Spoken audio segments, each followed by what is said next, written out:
What's up guys, my name is Dean, aka the Blue Crusader, and welcome back to another video. So in today's video, I'm going to be doing the first video of the new Terraria Journey's End update. A lot of you guys have been asking for some Terraria videos, so in the first one it's going to be kind of like a tutorial. I'm going to be showing you how to build a cool house and how to build a starter house and just go through a few different techniques of building. So how to use the different blocks like corner slopes and different building styles and methods to make better houses than those normal square ones that you usually make. Obviously in Terraria, houses are pretty square and cubic, so it is going to be like that anyway, but there's a few different types of blocks which you can change and use to make houses look a little bit better and to improve the look of your houses and builds. So without further ado, let's get into the video.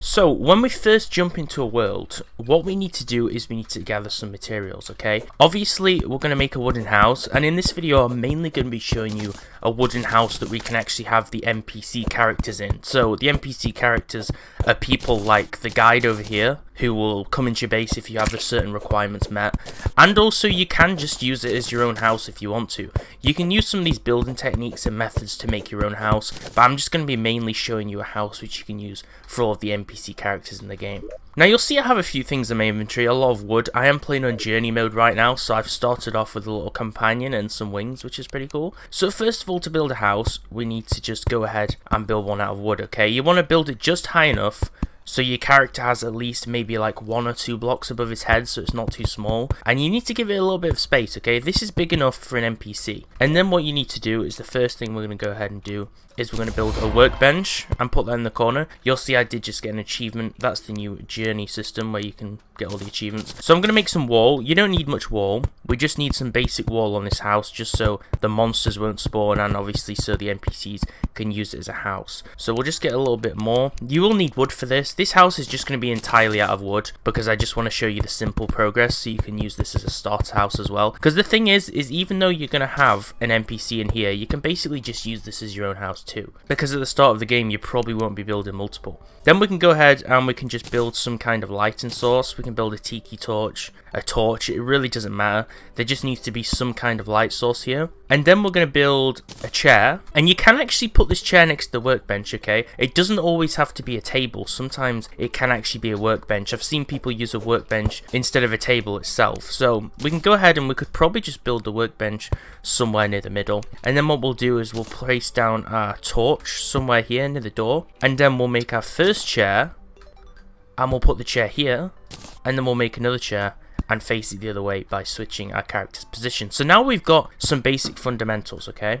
So for a house we need at least 60 tiles in total. It needs to have walls, it needs to be a closed structure so nothing can just fly in and come in. It needs to be habitable basically. And there needs to be a workbench or table, a chair, a lighting source, and then there needs to be a way to actually get in because we want our NPCs to be able to come in the house. So we're going to break a few of these blocks, go to the workbench, and we're going to go craft a door. So when you craft a door, it will only craft 1 per time, unlike Minecraft, which is pretty cool. So now we have a fully functional door, and if you want to test this, you'll see the guides actually coming towards it. You can click this little housing button, and click the question mark, and click on the house. And now in the bottom left, it says this housing is suitable, which means all of the NPCs and characters can actually live in here now. So all you have to do basically is just do this for every house that you make. You can duplicate the houses and build them just like this one, and then all of the NPCs will actually come inside. Basically, this is just a simple house just to store all of the characters in. That's all you need, just to have all of the characters inside your house.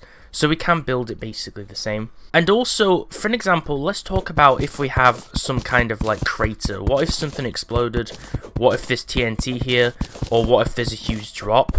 What we could do is we could actually build a wooden platform over it to go over it. And another cool thing is if you actually have some water, you could use this as a moat. You could fill it in with water and have like a moat outside your base and make it more like a castle. This isn't really that important, obviously, if we're just doing an NPC house, but it does look pretty cool. So we could make some wooden platforms, for an example, and then we could go ahead and make the platforms just go across this crater perfectly and then attach onto it. And you'll see now we can just walk directly up it into the castle. Now what you might want to do is you might want to put one of these as an actual block, for an example, maybe a wooden block here, and then when we walk, we can directly walk onto the platform without dropping into the pit. So then you could fill that with water, and it could be some kind of like water lake or a crater full of water that we can cross via the bridge, which is going to be pretty cool. And basically these wooden platforms bridge the gap and then you can walk over it. So it doesn't really do much in terms of defense, but it just makes everything look nicer. And if you do happen to actually build it already near like a hole or a water dip, you can actually use the platforms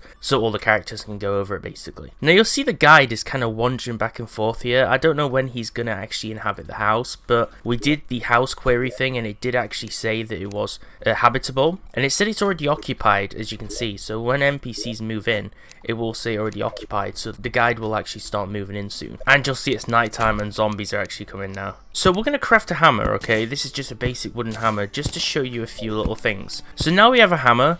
This zombie's outside, so I'm just going to try and kill him just because he's slightly annoying. And you'll see this bird does tons of damage. So this would be easier to do in daytime. I don't know why I'm doing it now. But if you right click with a hammer, it does nothing, but if you left click, it will actually change the shape of that block. So you could left click on a wood block, for an example, and it will actually change the shape of that wooden block. You'll see the first shape. The zombie is actually in the way of this, so it's hard to see, but the first shape will do nothing, and then if you keep pressing it, you can actually make slopes. So this kind of spaces it a little bit, and then you can slope it. So now the house actually has curves and corners. You can do this to all the different blocks. It doesn't really look good in the middle, for an example, but at the corners, making the house actually have a curved shape makes it look far more better than just a normal square cube. So that is one thing that you can do when you build these houses. Now, this is something which you can do in your own houses. These are NPC houses, so it doesn't matter so much how they look, but this is just to make the build actually look less cubic. Now, you can actually use the hammer on other blocks as well. For an example, you can use it on the platforms. So if we hammer the platform, you can kind of change the shape of how the platform looks. Like, look at this now. The platform looks so much better when it has kind of like a different look to how it's connected. And you could even do it to the wooden block as well next to the platform to try and make it more like an actual platform block. Now the wooden block which we've broken has basically just turned into a platform, but it just doesn't have the platform properties. Now this doesn't exactly look much better, but it's just an example of how you can actually change everything. So with this, I've just made a wooden slope, and then that wooden slope is connected onto the platform. You could also do the same for this as well. Obviously, you need to get it so it actually looks decent, because right now this doesn't exactly look very perfect, but it's just an example of how you can modify the blocks, not just for functionality, but also just in terms of how they look. There's a lot of different ways that you can do this with a hammer, but you should probably research actual building techniques to make these connections look better. You could also have the painting NPC. If you find the painting NPC on the map, you can actually buy paint from him, and when you get the paint from the NPC, you can use the paint to actually paint all the wood in your house. So if you wanted to have a different colour, you could obviously get the paint bucket and the paint tools from the painter NPC if you find him, and then when you actually paint the wood, it will have the certain colour which you actually painted it with, so it'll look a lot better. For an example, you could just paint the wood red, so you have a red house, which would be pretty cool. And then also, if you don't want to just make it out of wood, if we dig down and find some stone, we could actually make a really nice house out of stone. Now you'll see I already have a magic mirror here, so I can just teleport back to my house really simply. And stone's not on the surface right now, so I will have to dig down just a little bit to get it. But stone, if you already have a wooden house, you can incorporate stone in a few different ways. For an example, you could use it to make a stone chimney or a few different stone structures on the side. So I'll just get some stone right now and just show you exactly what I mean. Okay, so I've already got wings, but I am going to make a few different platforms just so I find it a little easier to get up. And also, one good thing about what we've done is these zombies can jump up, because I haven't actually made this deep enough. So I am actually going to dig this down a little bit deeper. The reason why this is good is, for an example, if I was underground, the zombies will jump down and then they'll get trapped in this pit. Obviously, if it's shallow like mine was, they can just jump directly back up on the platform. But if you make it very deep, you can very easily use this as a trap to actually keep zombies down here. So that's exactly the precise way that I'm actually going to use this for. Okay, so as I said before, we can actually make some chimneys. So we're going to try and make kind of like a chimney shape with this. So I'm going to just make sure these eyes are not going to attack me. And then on the corner, for example, it's best to do this on a slope so you actually have some shape to the roof.